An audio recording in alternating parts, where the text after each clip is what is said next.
자식에게 화가 난 것도 아닌데 마음이 자꾸 무거워지는 분 계십니까? 말을 안 했을 뿐이지. 사실은 마음속에 이런 말이 쌓여 있지는 않으신가요? 한 번쯤은 먼저 연락해 줄 수도 있잖아. 이 정도는 알아줄 줄 알았는데. 부모들은 이 감정을 쉽게 입 밖에 내지 못합니다. 왜냐하면 이렇게 생각하기 때문입니다. 부모가 이 정도도 못 참나. 괜히 말해서 자식 마음 무겁게 하고 싶지 않다. 그래서 우리는 서운함을 말하지 않고 참는 쪽을 선택해왔습니다. 법륜 스님은 이 지점을 이렇게 짚습니다. 서운함은 사랑이 아니라 기대의 그림자입니다. 자식은 모르고 부모만 혼자 아파하는 감정. 그게 바로 서운함입니다. 오늘 이 이야기는 자식을 바꾸려는 말이 아닙니다. 당신의 마음이 더 아프지 않게 하기 위한 이야기입니다.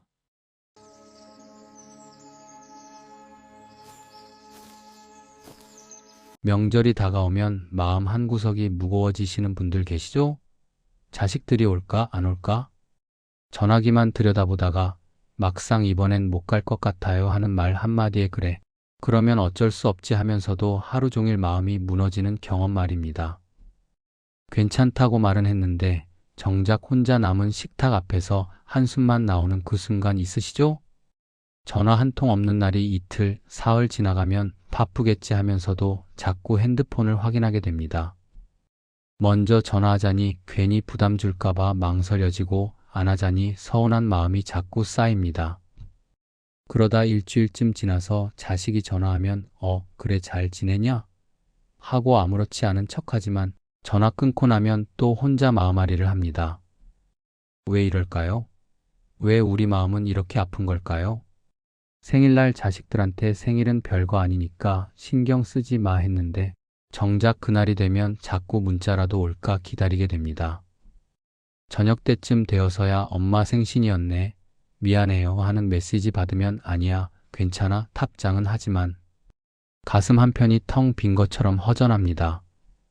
이 마음 어디에 털어놓을 수도 없고 그냥 혼자 사귀는 수밖에 없습니다.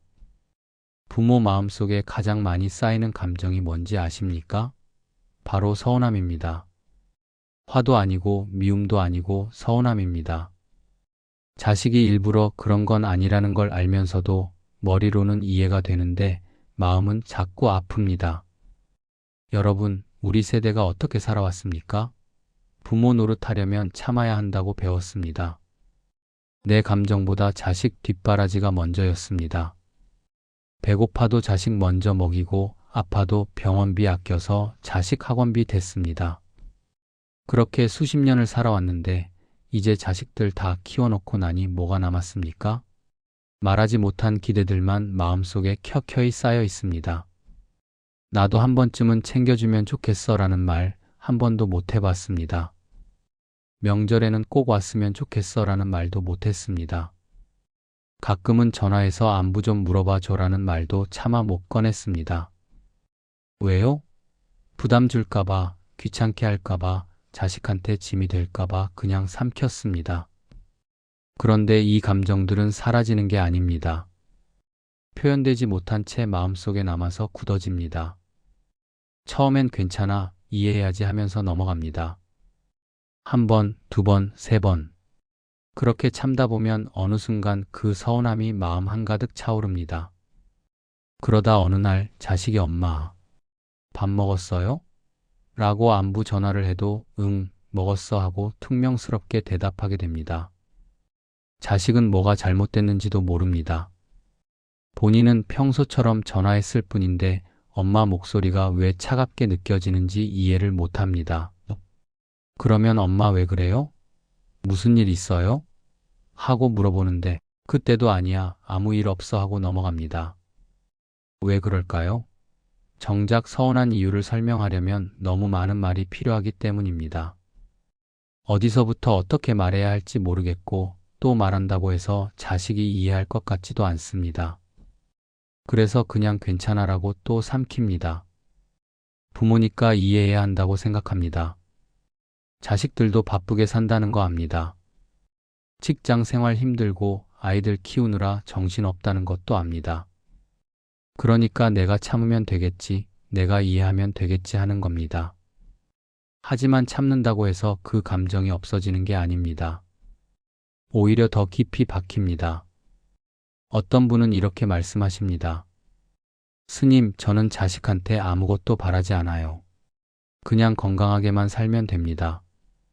정말 그렇습니까? 진짜 아무것도 안 바라십니까?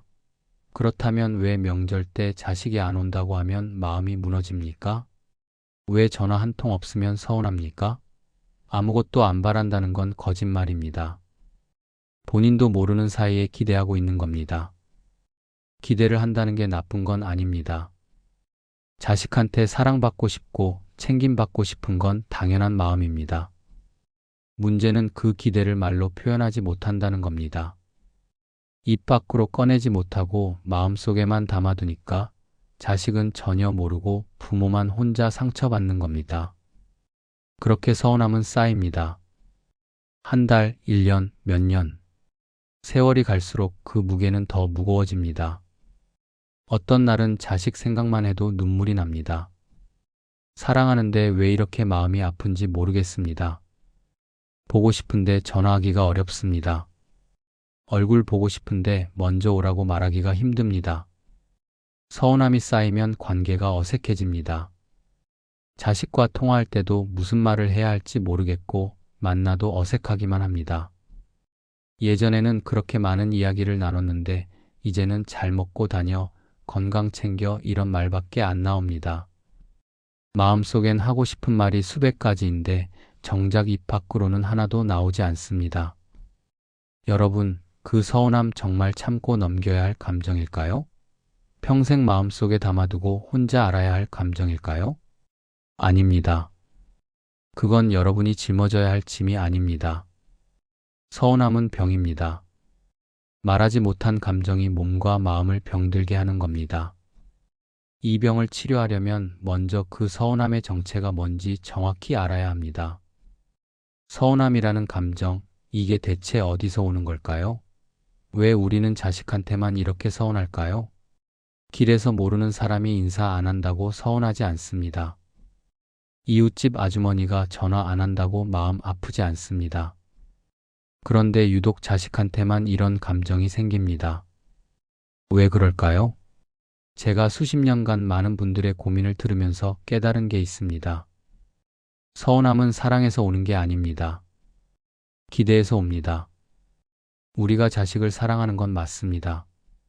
하지만 그 사랑 안에 우리도 모르는 사이에 기대가 섞여 있는 겁니다.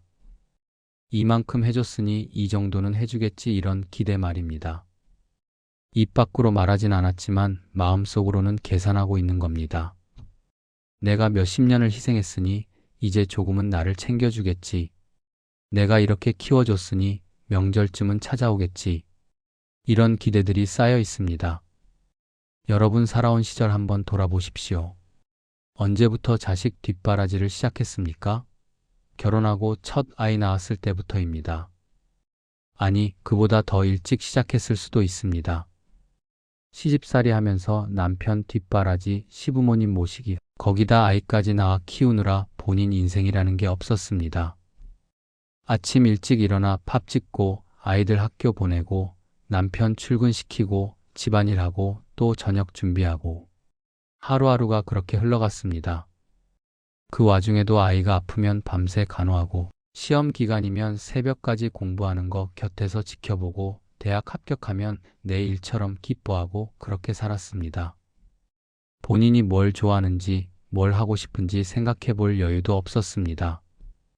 친구들이 우리 영화 보러 가자 해도 애들 봐야 돼서 안 돼 하고 포기했습니다.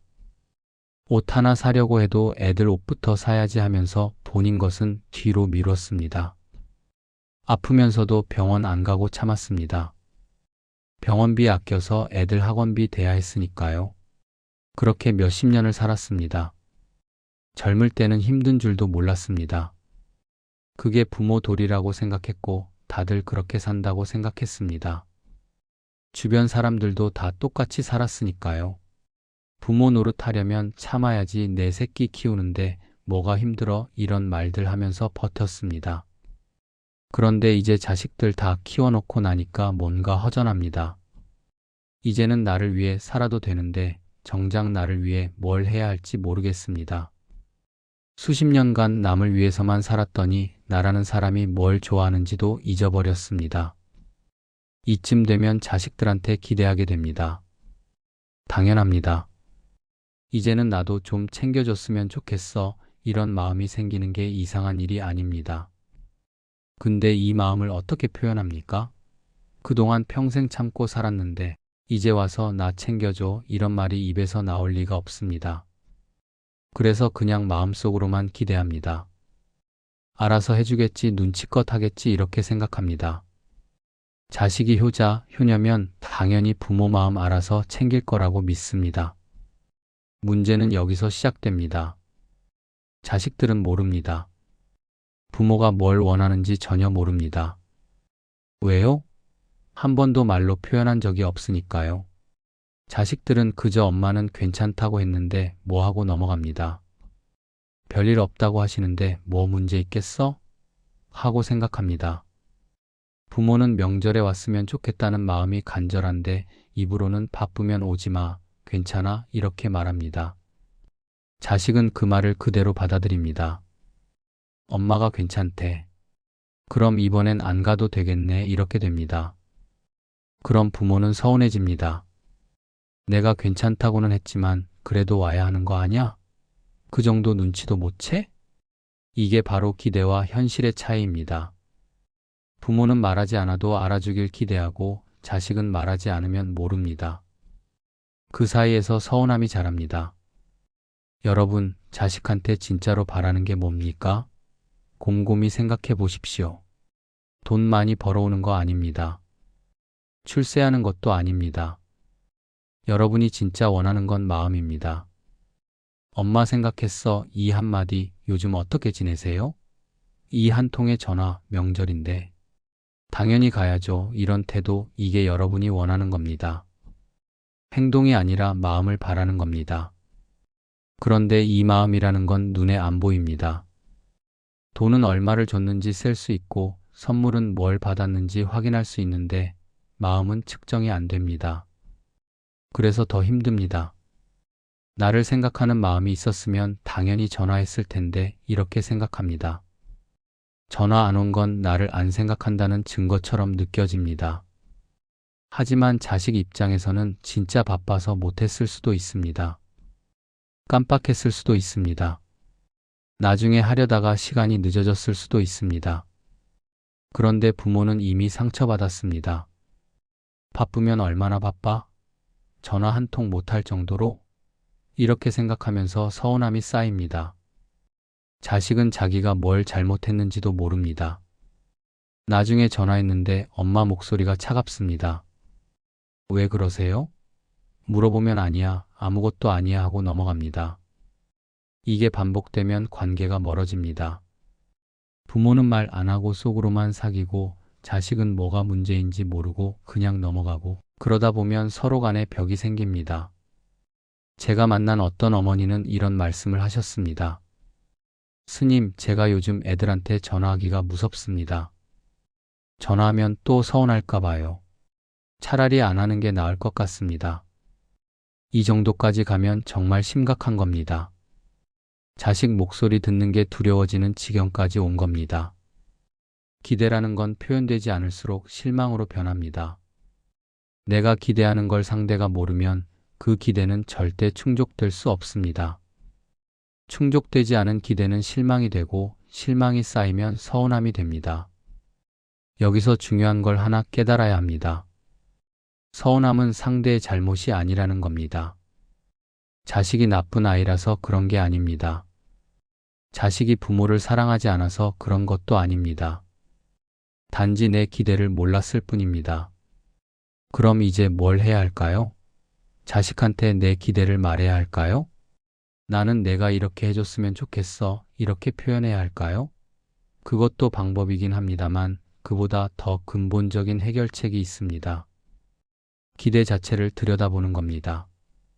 내가 왜 이런 기대를 하고 있는지, 이 기대가 정말 합리적인 건지, 자식이 내 기대를 충족시켜줘야만 나는 행복할 수 있는 건지, 이런 것들을 생각해 봐야 합니다. 여러분, 서운함은 내 마음의 신호입니다. 지금 뭔가 잘못되고 있어, 이대로 가면 안 돼, 이런 신호입니다.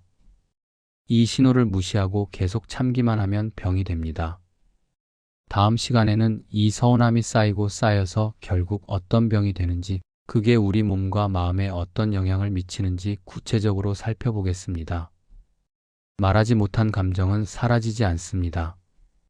마음속 깊은 곳에 가라앉아서 썩기 시작합니다. 그리고 그 썩은 감정은 결국 몸으로 나타납니다. 얼마 전에 상담하러 오신 김 여사님 이야기를 해드리겠습니다. 72살이신 분인데 처음 오셨을 때 표정이 참 어두웠습니다.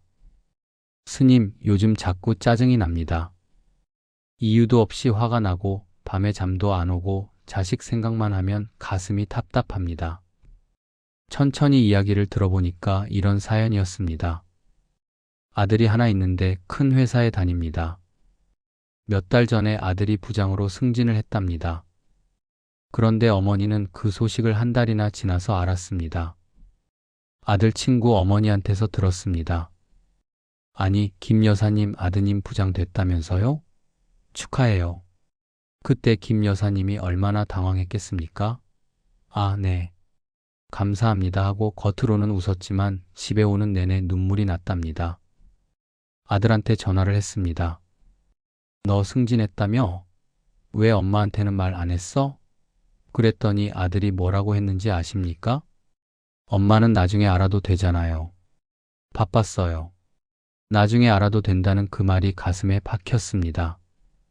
평생 아들 뒷바라지 하면서 기쁜 일도 슬픈 일도 다 함께 했는데 이제 아들한테는 엄마가 나중에 알아도 되는 사람이 된 겁니다. 그날 이후로 김 여사님은 잠을 제대로 못 주무신답니다. 밤만 되면 그 생각이 나서 뒤척이고 아침에 일어나면 온몸이 무겁고 아무것도 하기 싫다고 하십니다. 스님, 제가 뭘 잘못했을까요? 제가 너무 많은 걸 바랐나요? 아들 승진한 거 함께 기뻐하고 싶었던 것도 잘못인가요? 잘못이 아닙니다. 당연한 마음입니다. 자식의 기쁜 일을 함께 나누고 싶은 게 무슨 잘못입니까? 문제는 그 당연한 마음을 표현하지 못하고 삼켰다는 겁니다. 엄마는 내 기쁜 일을 제일 먼저 듣고 싶어 이 말 한마디를 평소에 했더라면 달랐을 겁니다. 하지만 그런 말 한 번 못하고 그냥 참았습니다. 그렇게 참은 마음은 어떻게 됐습니까? 잠 못 이루는 밤으로, 아침에 무기력으로, 이유 없는 짜증으로 나타났습니다. 이게 바로 서운함이 병이 되는 과정입니다. 또 한 분 말씀드리겠습니다. 박 씨라고 68살 되신 분입니다. 이분은 아들 둘을 키웠는데 큰아들이 결혼을 했습니다. 그런데 며느리가 좀 까다롭답니다. 명절 때도 시어머니 눈치를 주고 손주를 안으려고 하면 애가 낯을 가려요 하면서 못 안게 합니다. 작년 추석 때 일입니다. 큰아들 집에 갔는데 온종일 며느리 눈치를 봤답니다. 손주가 할머니하고 다가오는데도 며느리가 이리 와 엄마 도와줘야지 하면서 데려갑니다. 밥상 차릴 때도 어머님은 앉아 계세요 하면서 부엌에도 못 들어가게 합니다. 겉으로는 잘 모시는 것 같지만 사실은 전혀 끼워주지 않는 겁니다. 저녁 먹고 집에 돌아오는데 남편이 애들도 바쁘니까 이해합니다. 그 말에 화가 났지만 참았습니다. 집에 와서 혼자 방에 들어가서 울었답니다. 손주 얼굴이라도 제대로 보고 싶었는데 안아보지도 못하고 왔습니다. 그날 이후로 명절이 두렵답니다. 또 가면 또 그럴 거라는 생각에 명절 한 달 전부터 속이 쓰립니다.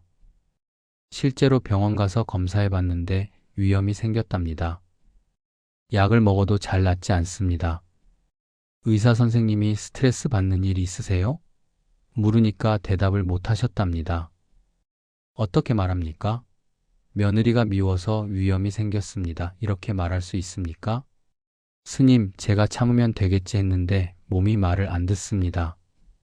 며느리 생각만 하면 속이 쓰리고 머리가 아픕니다. 손주가 그리워서 울다가도 또 며느리 생각하면 화가 납니다. 제가 이상한 건가요? 이상한 게 아닙니다. 정상입니다. 말하지 못한 감정은 반드시 몸으로 나타납니다. 위염으로, 두통으로, 불면증으로, 온갖 증상으로 나타납니다.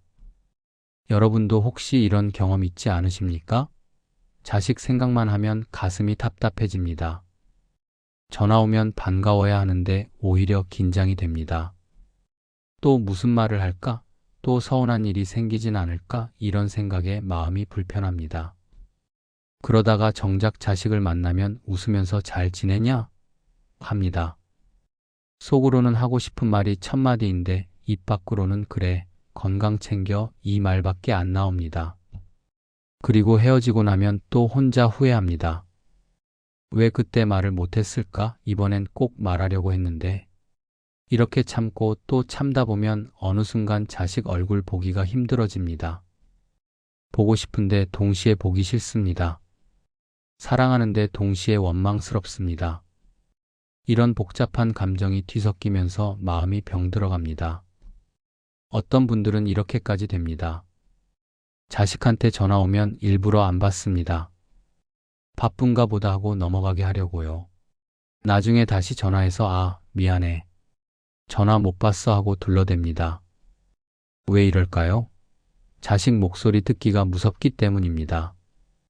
또 서운한 말 들을까봐, 또 상처받을까봐 피하는 겁니다.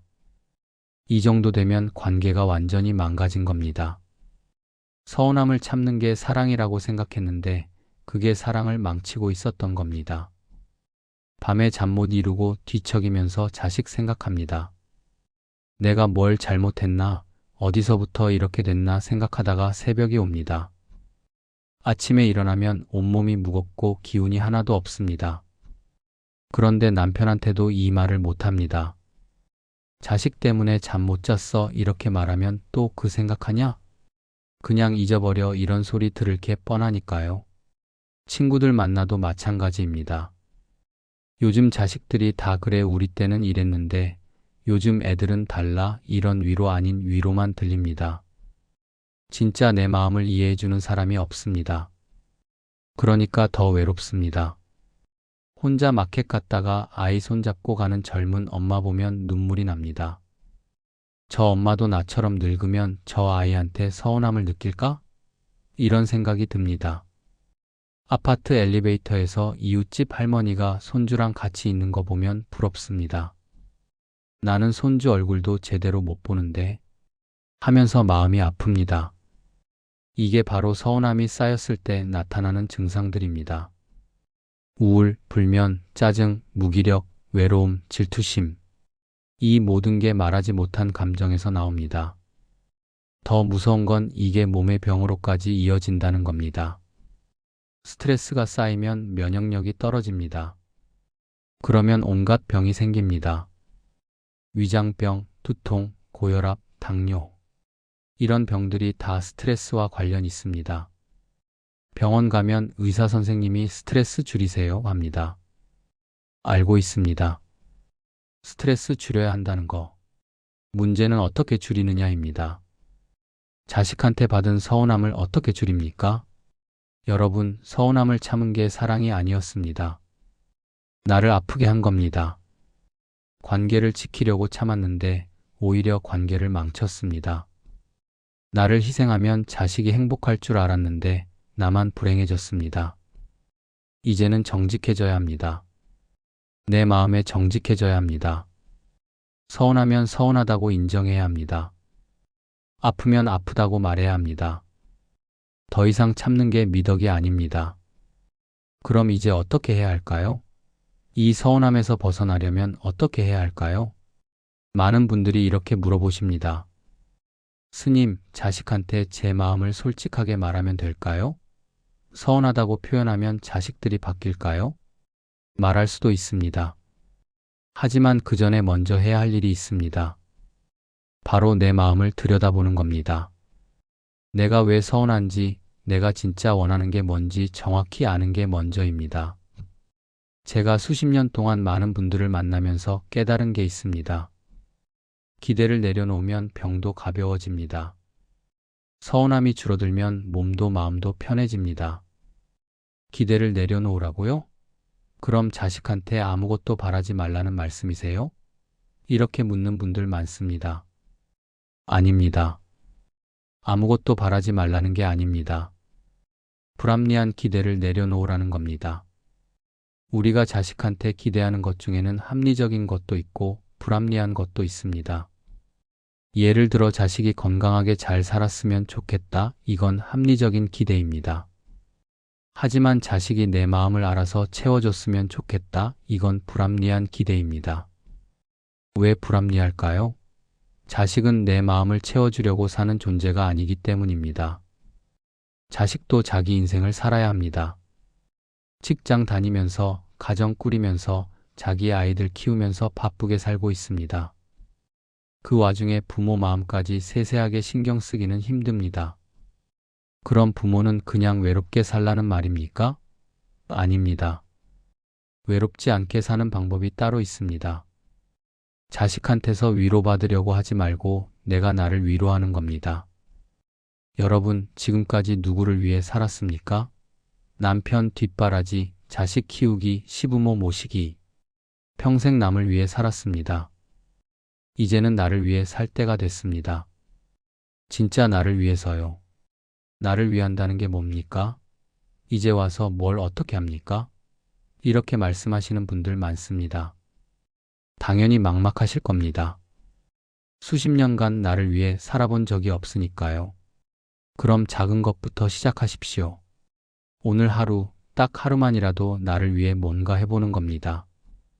좋아하는 드라마 한 편 보는 것, 친구한테 전화해서 수다 떠는 것, 동네 한 바퀴 산책하는 것, 이런 작은 것들부터 시작하는 겁니다. 그런 거 하면 뭐가 달라집니까? 달라집니다. 확실히 달라집니다. 나를 위한 시간을 갖다 보면 마음에 여유가 생깁니다. 여유가 생기면 자식한테 덜 집착하게 됩니다. 지금까지는 자식밖에 없었습니다.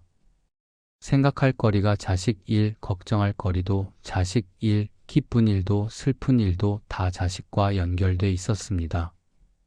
그러니까 자식이 조금만 소홀히 해도 크게 서운했던 겁니다. 하지만 내가 나를 위한 일을 하기 시작하면 달라집니다. 생각할 게 많아집니다. 오늘 무슨 책 읽을까? 내일 누구 만날까? 다음 주에 어디 갈까? 이런 생각들이 생깁니다. 그러면 자식 생각이 차지하는 비중이 줄어듭니다. 자식 생각이 줄어든다고 해서 사랑이 줄어드는 건 아닙니다. 오히려 건강한 사랑으로 바뀝니다. 집착이 아니라 진짜 사랑으로요. 집착과 사랑은 다릅니다. 집착은 내가 필요로 하니까 내가 있어야 한다는 겁니다. 사랑은 내가 행복하면 나도 행복하다는 겁니다. 지금까지는 집착이었습니다. 내가 외로우니까 자식이 와줘야 하고, 내가 서운하니까 자식이 전화해야 하고, 이런 식이었습니다. 하지만 진짜 사랑은 다릅니다. 자식이 바쁘면 그래, 내일 잘해. 나는 괜찮아 하고 진심으로 말할 수 있는 겁니다. 명절에 못 오면 알았어. 대신 평소에 건강 잘 챙겨 하고 담담하게 받아들일 수 있는 겁니다. 그렇게 되려면 얼마나 걸립니까? 평생 참고 살았는데 갑자기 어떻게 바뀝니까? 이 시간이 걸립니다. 당연히 시간이 걸립니다. 하지만 시작하지 않으면 절대 안 바뀝니다. 오늘부터 이렇게 해보십시오. 아침에 일어나서 거울 보면서 본인한테 이렇게 말하는 겁니다. 오늘 하루는 나를 위해 살겠다. 이 한마디면 됩니다. 그리고 하루에 한 가지씩만 나를 위한 일을 하십시오. 뭐든 좋습니다. 좋아하는 음식 해먹기, 오래된 친구한테 전화하기, 동네 카페 가서 커피 한 잔 마시기, 도서관 가서 책 한 권 빌려오기, 이런 작은 것들이요. 그리고 자식한테 전화할 때도 달라져 보십시오. 너 잘 지내냐? 엄마는 오늘 친구 만나서 밥 먹었어. 재미있었어. 이렇게 말하는 겁니다. 너 언제 올 거냐? 가 아니라 엄마는 이렇게 잘 지내고 있어. 이렇게 말하는 겁니다. 처음에는 어색할 겁니다. 평생 너는 뭐 하냐? 만 물어봤는데 갑자기 나는 이렇게 지냈어 하는 게 어색하겠죠. 하지만 계속하다 보면 자연스러워집니다. 그리고 놀라운 일이 일어납니다. 자식들이 달라집니다. 엄마가 본인 인생을 즐기면서 사는 모습을 보면 자식들도 안심합니다. 엄마가 외로워하지 않으시네, 엄마가 잘 지내시네 하면서 마음이 편해집니다. 마음이 편해지면 오히려 더 자주 연락합니다. 의무감이 아니라 진심으로 궁금해서 전화합니다. 엄마 요즘 뭐 하세요? 친구분들이랑 잘 지내세요? 이렇게 물어봅니다. 반대로 엄마가 계속 서운해하고 외로워하면 자식들은 부담스러워합니다. 전화하는 게 두렵습니다. 또 뭐라고 하실까? 또 서운하다고 하시면 어쩌지 이런 생각에 오히려 연락을 피하게 됩니다. 여러분, 기대를 낮춘다는 건 사랑을 줄이는 게 아닙니다. 기대를 현실에 맞게 조정하는 겁니다. 자식이 매일 전화하길 바라지 말고 일주일에 한 번만 연락해도 감사하다고 생각하는 겁니다. 명절 때마다 오길 바라지 말고 1년에 한두 번 와도 고맙다고 여기는 겁니다. 이렇게 기대를 낮추면 실망할 일이 줄어듭니다. 실망이 줄어들면 서운함도 줄어듭니다. 서운함이 줄어들면 몸도 마음도 편해집니다. 김 여사님 기억하십니까? 아들이 승진 소식을 늦게 알려줘서 서운해하셨던 분 말입니다. 그분이 몇 달 전에 다시 찾아오셨습니다. 표정이 많이 밝아져 계셨습니다. 스님, 요즘은 잠도 잘 오고 마음도 편합니다. 무슨 일이 있으셨어요? 아들한테 제 마음을 솔직하게 말했습니다. 기쁜 일이 있으면 제일 먼저 알려줬으면 좋겠다고요. 서운했다고 정직하게 말했습니다. 아들이 뭐라고 했을까요? 엄마 미안해요. 제가 생각이 짧았어요. 앞으로는 꼭 먼저 말씀드릴게요. 이렇게 말했답니다. 그리고 실제로 바뀌었답니다. 작은 일도 이제는 엄마한테 먼저 말한다고 합니다. 그런데 스님, 제가 더 놀란 건 따로 있습니다. 아들이 바뀐 것도 좋지만 제가 바뀐 게 더 신기합니다. 예전 같으면 아들이 하루라도 전화 안 하면 서운했을 텐데 이제는 괜찮습니다. 나는 나대로 잘 지내고 있으니까요. 이게 바로 기대를 내려놓은 결과입니다. 자식한테 덜 집착하게 되고 내 삶을 살게 되고 그러다 보니 관계가 오히려 더 좋아진 겁니다. 박 씨도 그렇습니다. 며느리 때문에 위험 생겼던 분 말입니다. 그분도 요즘은 많이 좋아지셨답니다. 명절에 큰아들 집 안 가고 작은아들 집만 간답니다. 큰 집은 며느리가 불편해하니까 가지 않겠다고 담담하게 말씀하셨답니다. 처음에 큰아들이 섭섭해했답니다. 엄마, 왜 우리 집은 안 오세요? 내 와이프가 불편해하잖아. 그러니 안 가는 게 서로한테 좋을 것 같아. 이렇게 솔직하게 말씀하셨답니다. 그랬더니 며느리가 달라졌답니다. 어머님, 그게 아니에요. 오세요 하면서 오히려 전화를 하더랍니다. 관계가 정직해지니까 오히려 풀린 겁니다. 여러분, 오늘부터 이렇게 말해도 됩니다. 나는 기대를 조금 내려놓겠습니다. 자식이 내 마음을 다 채워주지 않아도 괜찮습니다. 나는 나를 스스로 챙기면서 살겠습니다. 이렇게 말하는 게 자식을 포기하는 게 아닙니다. 오히려 자식을 자유롭게 해주는 겁니다. 그리고 나도 자유로워지는 겁니다. 서운함은 병입니다. 하지만 고칠 수 있는 병입니다. 약은 밖에 있지 않습니다. 내 안에 있습니다. 내 마음을 바꾸는 게 약입니다. 여러분은 충분히 잘 살아왔습니다. 자식 키우느라, 가정 꾸리느라 정말 열심히 살았습니다. 이제는 본인을 칭찬할 때가 됐습니다. 나 참 고생 많았다. 나 정말 잘했다. 이렇게 스스로한테 말해 주십시오. 그리고 오늘부터 나를 위해 사십시오. 자식한테 인정받으려 하지 말고 나 스스로 나를 인정하십시오. 자식한테 사랑받으려 하지 말고 나 스스로 나를 사랑하십시오. 그러면 서운함은 자연스럽게 사라집니다. 마음이 편해지고 몸이 가벼워집니다. 자식과의 관계도 좋아집니다. 오늘 이 이야기를 듣고 계신 여러분, 이제는 서운함을 내려놓으셔도 됩니다. 그래도 여러분은 충분히 좋은 부모입니다. 충분히 잘 살아왔습니다.